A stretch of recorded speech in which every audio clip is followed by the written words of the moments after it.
Hey guys, Moneyman300 back for another Forza 6 video.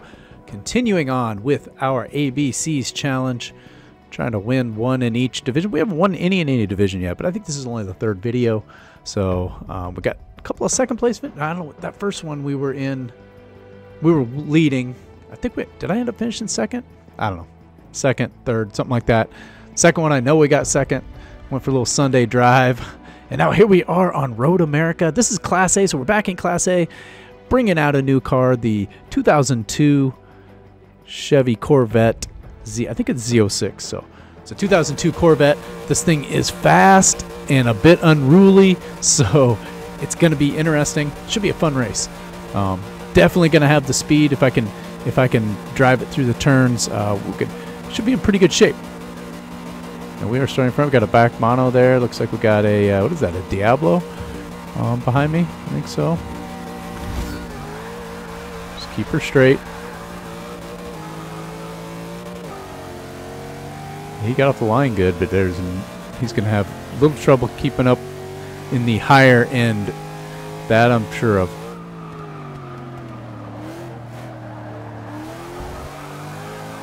This thing's a little dicey on the turns. It is definitely a speed build, and it does speed well.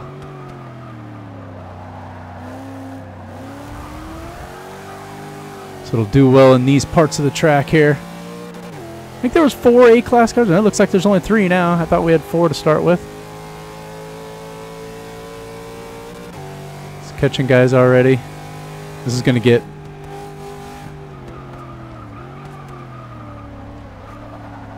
Oh man, it's just going to drive off the track right there. Try to hang on.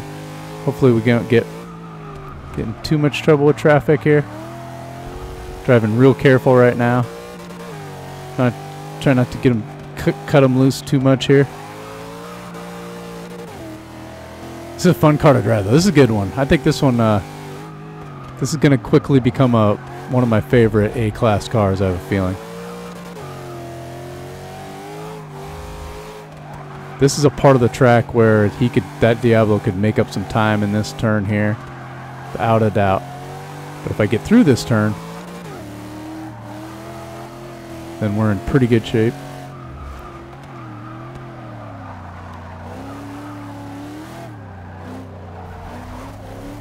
And then out on here, get me somewhere where I can go fast, please, before he catches me. All right, let me through. Thank you. Back into my part of the track here.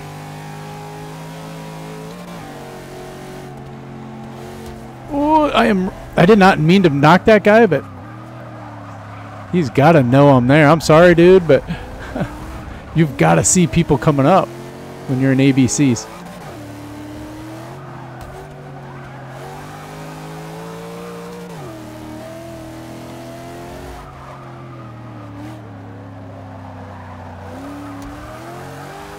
Give me a little bump there. A little help. Woo! That NSX is moving.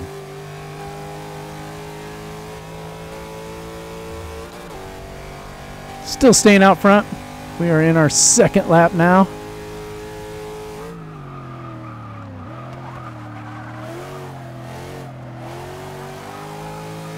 Try to push it a little bit more on some of these turns so I can, now that I get starting to get a better feel for the car.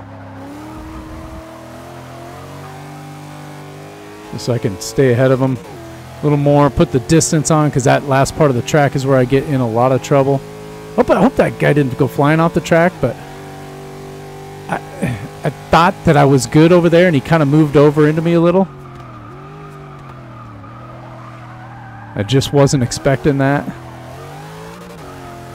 That's the thing in the ABCs. You gotta kind of be aware, both front and back, what's going on. And you need to be able to give when there's guys coming up on you. You really should try to give them room to get by you. It's not really, officially the guys you're racing with. I mean, they got to also, do their best to get by you, in a clean fashion. But, ooh, turning them loose a little there.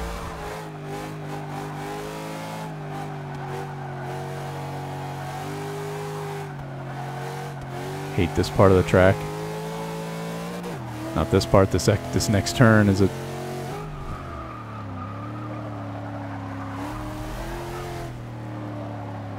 Oh, turn, please. Now go. Get out of here. Woo! Got a little squirrely there. I was a little worried about him catching up on that part right there. I don't want to have to deal with it. Hopefully I don't have to deal with too much of the traffic up here again.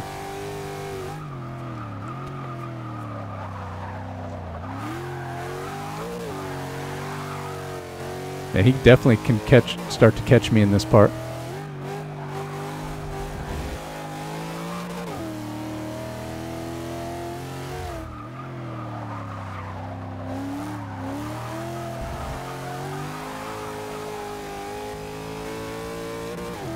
Should be good here. One more lap. See what we got here. I don't see any traffic in front of me, which is a good thing. Not a whole lot behind me right now. See if we can just lay down a nice... See if we can just lay down a nice lap here.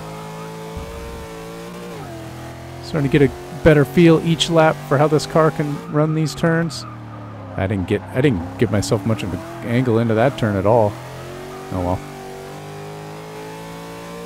Keep checking back there every once in a while to see where he's at.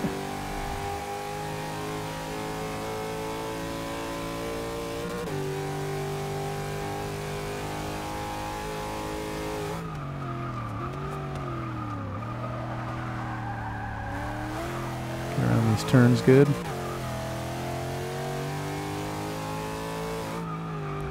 Not quite as many people in this lobby as there has been. I think we're only at about 10 guys, so we're not seeing quite as much traffic here. I don't know if we'll call this a victory if I win this. Obviously, keep uploading videos. I do have other cars.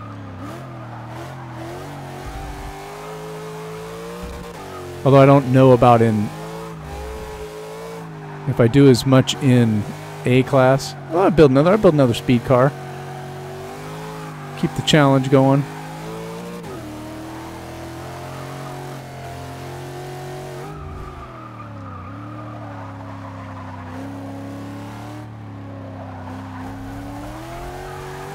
I'm so slow in that part of the track.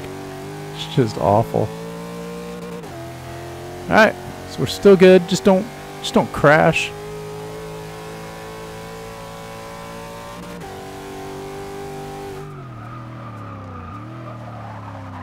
Ah, blew that turn. Just don't crash.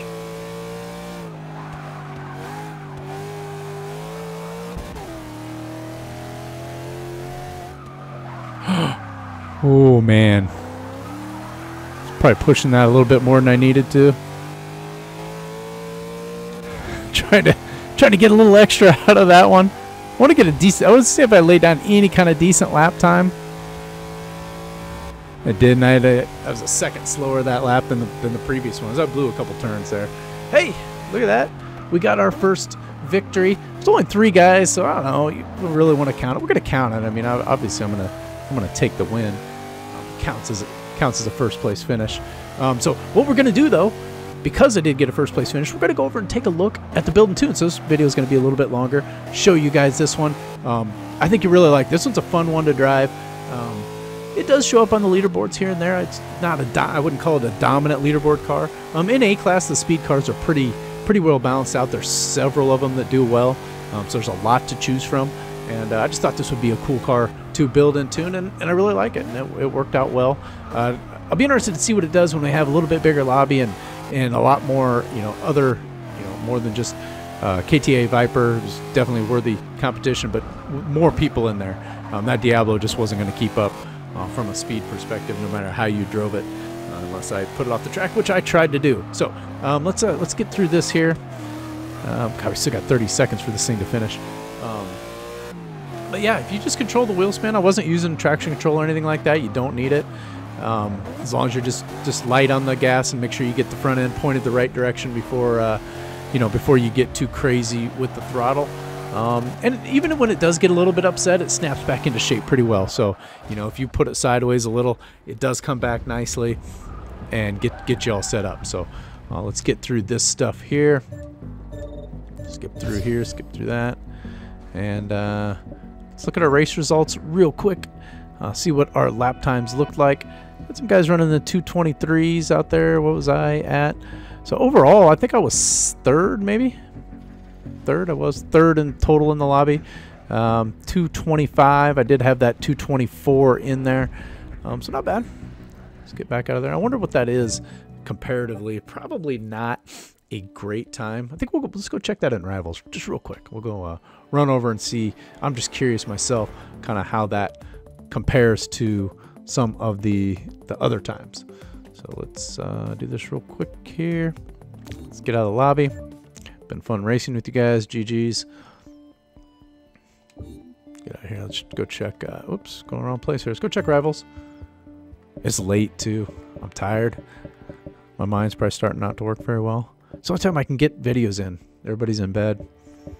What class were we? We were A, and we were Road America. Road. Rio? Nope. Is it called something else? Oh man, I'm drawing all kinds of blanks. So that's Sebring. What the heck is... Dude. What? Where is Road America at? I can't. Okay, we're gonna go one by one until I find it. 'Cause that's not it. That's not it. That's not, we're not even... I thought we were in the R's. Did I just not... Am I just an idiot and I just didn't see that well enough? Right. It goes from Prague. You know why? Because you know what comes after I? O comes somewhere after I. Oh, wait, look, I'm not lying. It's a little late. Was this the one I was running though? Because it was it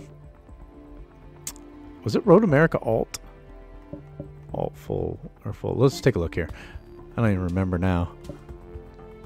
Good Lord. It must not have been that one because I was running just ridiculous times. I think it was the Alt one because we had that. It was because we had the cutout in there. All right, here we go. So is this one? That's not bad. That 225 was 447. Well, that's not true. I got it. So 911, top 1,000. I knew it wasn't going to be a great time. The 224 is probably closer to top 500. Yep. So that the 224 lap would have been right in around the top 500, and it wasn't a great lap. So there was definitely at least a couple more seconds in there conservatively, right? I could have got more out of that. So easily run that up into probably the top 200. I mean, easily, but with a little bit of effort, run that up into the top 200. So let's go over here and take a look at our build and tune. Get you guys going on that. So first off, as we always do, we will start in the conversion area, and we do have an aspiration conversion. Probably one of the things that makes this car good is that it has the Centrifugal Supercharger, which is one of the best horsepower upgrades in the game. I've said that several times. Anytime you have this available, if you have the PI room, you should equip that. We're not going to have a drivetrain swap and no engine swap either. So that's the only upgrade we have in there. We do have the Forza front and Forza rear aero. Tire compound, no tire compound. You're going to see this very little done with the tires here. Stock tire width in the front, one up in the rear. I did try this here and it just was a bit much to handle, and you really didn't get a whole heck of a lot of extra horsepower out of it anyway, so it really wasn't that big a deal. Rims, where did we end up with? Looks like we ended up with these bad boys here, TE37s, kind of towards the end out there. Anything else you can get that is in the, in that same weight range, like you could put these on there, you could put those on there, whatever you want to do. Any of those that weigh that same amount will work for you. No wheel upgrades here. We're running on our stock. I think they're 18-inch wheels. Moving on over to the drivetrain area, not going to have a clutch in there. Not going to be an upgraded transmission, as you can see. You're getting 10 out of it, and the only thing you get is adjustable gears, and the gears are fine on that. There's really no reason to upgrade your transmission and spend 10 PI on it, because you're going to have to lose something somewhere else. We do have full race driveline. Get that weight out of there. Always important, especially as you get up in the higher classes. Every little bit of weight that you can get out of it is a good thing. Race differential, so we have the adjustable differentials, both Excel and Decel. On over to platform and handling, we're going to have our race brakes normal, race springs and dampers. Want those adjustable springs and dampers. Want our adjustable roll bars, so we're going to have race front and race rear anti-roll. No chassis reinforcement here. Sometimes now I'll hear some people say that if it shows an acceleration bump out of this, then it may be worth the wait to add on to here and work testing. I did not do that, but it is something you could do. You can see it get down to $6.99. We are putting on 92 pounds. That's not, that's not significant, but it is a little bit. And the car's already pretty stable, so I don't know that it's necessary, but that's just kind of a rule of thumb. If it makes your acceleration number better, then it might be worth trying. There are other times that it's trying, like you get some cars are just really unstable without it, but normally we won't have that on there. And we are doing full race weight reduction. That's one of the harder things to say, and that's like almost 500 pounds they're getting there, so that's a big deal. Really help with your acceleration. On over to the engine. I don't know what we have in here. Let's take a look. We're going to have a sport intake. And I know I tried a couple different conferences. Stock fuel system. Looks like tried race ignition, but we ended up with a stock ignition. Probably race exhaust. Those are the two places that you go most frequently. Exhaust and air filter, at least I do. Usually start with exhaust. Actually, I usually start here with the centrifugal supercharger. So we did go full centrifugal supercharger on that. Stock pistons, going to be stock compression, stock valves, most likely stock cam. So yeah, so we got 3 parts on here. We have a sport intake, we have the race exhaust, and we have the race centrifugal supercharger. Make sure I didn't miss anything there. I don't think I did. So that's everything there. Let's take a look at our numbers real quick in case you guys are wondering about that. So 7.5, 5.7, 8.4, and 5.5, 540 horsepower, 497 foot-pounds of torque, coming in at 2,606 pounds, 55% of that to the front. So nice, light, lots of power, quite a bit of torque, fun to drive. That's what all that comes down to. Let's hop on over the tune here. 28 and 27.5. That's kind of my standard for rear-wheel drive cars. Negative 1.8 and 1.2, and then 0, 0, and 5.0. Those are the defaults on the toe and the caster with a little adjustment in camber. I ended up at 1952 and 1756, slightly understeer tuned. Anytime you have the front stiffer than the rear, that's what we call just a little bit of understeer tune, just to tune some of that oversteer out of it. You're going to see the same thing in the springs with 565 in the front, with 439.8 in the rear, and 3.5 slammed all the way down. I didn't notice any issues. I ran up over the curbs a couple times. 3.5's pretty low. Usually you want to be around 4 to 4.5, but I have not noticed any issues with it there. Ended up at 9.191 and 3.131 for our rebound and our bump. Full aero. This is somewhere you could play around with if you were thinking you need to get a little bit more top speed out of this. You could take the aero out. There's not a lot in here to start with. I thought it was a little skittish. I did try it without any running the aero all the way to the right, so very minimal. And I thought it was a little skittish, and it was just a lot more planted and under control with this in here. And I don't think you're really losing much in terms of speed. So I liked it that way. Ended up 48 and 140. That's my starting point almost always, unless I have a mid or rear engine car. Then I start to adjust that more to 50 or 51. And 140 is a total preference based on what you like. And ended up at 30 and 8 on the differential. I did try some higher differential numbers, 70, 80, and it was just a bit much, a little too much oversteer. So drop that down to 30 and 8. So that is our race, our build, and our tune, and our first win in the challenge. So hopefully more of these coming up. Got several more cars. I probably have 8 or 9 cars built altogether for this, and I still need to build out some B and C class cars. So hopefully we'll get lots of builds and tunes out here for you guys to get out there and have fun and test with. I'm going to end it with that. Thanks for watching, and we'll catch you guys in the next one. Later.